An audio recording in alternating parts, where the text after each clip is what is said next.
గత 7 మాసాలుగా Israel Hamas మధ్య యుద్ధం భీకరంగా సాగుతోంది.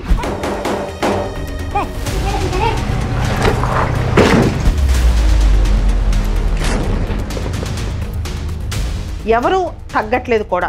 ఒక పక్క చర్చలు జరపాలి అని చెప్పి చాలామంది అంటున్నారు.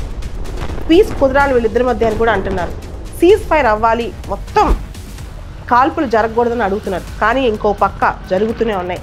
రీసెంట్గా గత 2 రోజుల నుంచి ఇంకా వీళ్ళ మధ్య గొడవ పెరిగిపోతుంది. హమాస్ ఇజ్రాయెల్ దగ్గర ఒక సరిహద్దు ప్రాంతం ఉంది, కెరమ్ షాలోమ్ అని చెప్పి. ఈ ప్రాంతం మీద రాకెట్లతో దాడి చేసింది. రఫా నుంచి ఈ దాడి జరుగుతున్నట్టు తెలుస్తోంది. దాంతో ఇజ్రాయెల్కి చాలా కోపం వచ్చింది ఈ దాడికి.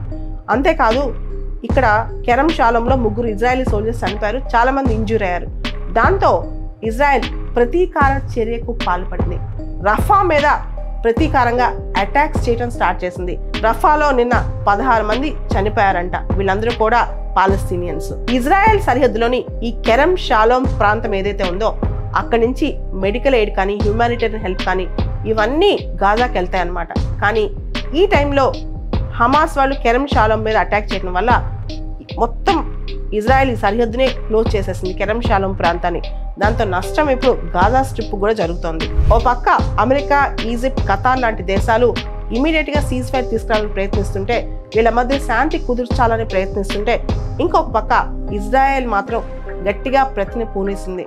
బెంజమిన్ నెతన్యాహు స్ట్రాంగ్గా చెప్పారు, మీరు మాతో వస్తే రండి, లేకపోతే లేదు, మా పైన ప్రెషర్ పెట్టకండి, అవసరమైతే ఒంటరిగానే యుద్ధం చేస్తాం, ఇప్పుడు మాత్రం మేము తగ్గమని చెప్పి నెతన్యాహు కఠినంగానే ఉన్నారు యుద్ధం పైన. ఎంత అంతర్జాతీయ ఒత్తిడి వచ్చినా నెతన్యాహు కూడా మా వైఖరి మేము మార్చుకోమని చెప్పి చాలా కఠినంగానే ఉన్నాడు. ఇన్ఫాక్ట్ చెప్పాలంటే హమాస్ మీద ఒక జీనోసైడ్ జరుగుతుంది. అమెరికా, ఇజ్రాయెల్ ఈ 2 దేశాలు కూడా ట్రెడిషనల్గా ఫ్రెండ్స్. ఎంత ఫ్రెండ్స్ అంటే ఇజ్రాయెల్ లాబీ లేకుండా అమెరికన్ ఎలక్షన్స్ కూడా జరగవు, అంత ఫ్రెండ్స్ అనమాట. అయితే ఇప్పుడు అమెరికా చెప్పే మాట కూడా ఇజ్రాయెల్ వినకుండా పోతోంది.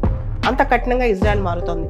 కనీసం అంతర్జాతీయ చట్టాలపైన, అంతర్జాతీయ న్యాయస్థానం మీద అన్న గౌరవం ఇజ్రాయెల్కి ఉందంటే అది కూడా కనుమరుగైపోతుంది.